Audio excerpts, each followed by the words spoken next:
আসসালামু আলাইকুম। কেমন আছেন সবাই? আশা করি সবাই ভালো আছেন। সবাইকে স্বাগত জানাচ্ছি মাত্রা নিউজের পক্ষ থেকে। আমি মোস্তাফিজ। চলুন দেখে আসা যাক আজকের বিশেষ সংবাদগুলো। পাকিস্তান প্রসঙ্গ, ইমরানকে বিচার বহির্ভূতভাবে আটক রাখা হয়েছে, বলছে জাতিসংঘ।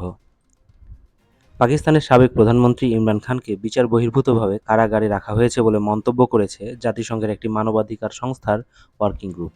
তাকে দ্রুত মুক্তির আহ্বান জানিয়েছে সংস্থাটি। গত 25শে মার্চ মানবাধিকার সংস্থার ওয়ার্কিং গ্রুপ এ মন্তব্য করলেও সোমবার তা গণমাধ্যমে প্রকাশিত হয়। এ বিষয়ে পাকিস্তান সরকার এখনও কোনো মন্তব্য করেনি। হিজবুল্লাহকে সন্ত্রাসী সংগঠন বিবেচনা করা হবে না, ঘোষণা আরব লীগের। ইসরায়েল, যুক্তরাষ্ট্র ও ব্রিটেনের মালিকানাধীন 4টি জাহাজে একযোগে হামলা চালানোর কথা ঘোষণা ইয়েমেনের বিদ্রোহী গোষ্ঠী হুথির। সোমবার লোহিত সাগর, আরব ও ভূমধ্যসাগরের পাশাপাশি ভারত মহাসাগরেও এ অভিযান চালানো হয়েছে বলে জানিয়েছে হুথিরা। ভারত প্রসঙ্গ, ভারতের উত্তর প্রদেশের হাথরাসে একটি ধর্মীয় অনুষ্ঠানে পদদলিত হয়ে অন্তত 120 জনের মৃত্যু হয়েছে। নিহতদের মধ্যে বেশিরভাগই শিশু ও নারী। মঙ্গলবার হাথরাসে এক সৎসঙ্গের অনুষ্ঠান শেষে হতেই হুড়োহুড়ি শুরু হয়। তখনই ঘটে দুর্ঘটনা। কিছু বুঝে ওঠার আগেই ভিড়ের চাপে পদদলিত হয়ে প্রাণ হারান অসংখ্য মানুষ। মৃতের সংখ্যা আরও বাড়তে পারে বলে আশঙ্কা করা হচ্ছে।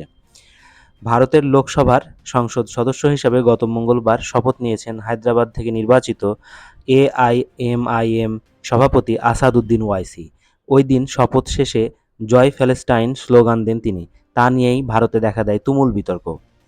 বিরোধী দলনেতা রাহুল গান্ধীর হিন্দু মন্তব্যের জেরে আজ সোমবার উত্তাল হয়ে ওঠে ভারতের লোকসভা। এদিন রাষ্ট্রপতির প্রারম্ভিক ভাষণ নিয়ে লোকসভার বিরোধী দলনেতা হিসাবে প্রথমবার বক্তব্য রাখতে ওঠেন রাহুল। সাংসদদের উদ্দেশ্যে তিনি বলেন, যারা নিজেদের হিন্দু বলেন তারা শুধু হিংসার কথা বলেন, ঘৃণার কথা এবং অসত্য কথা বলেন।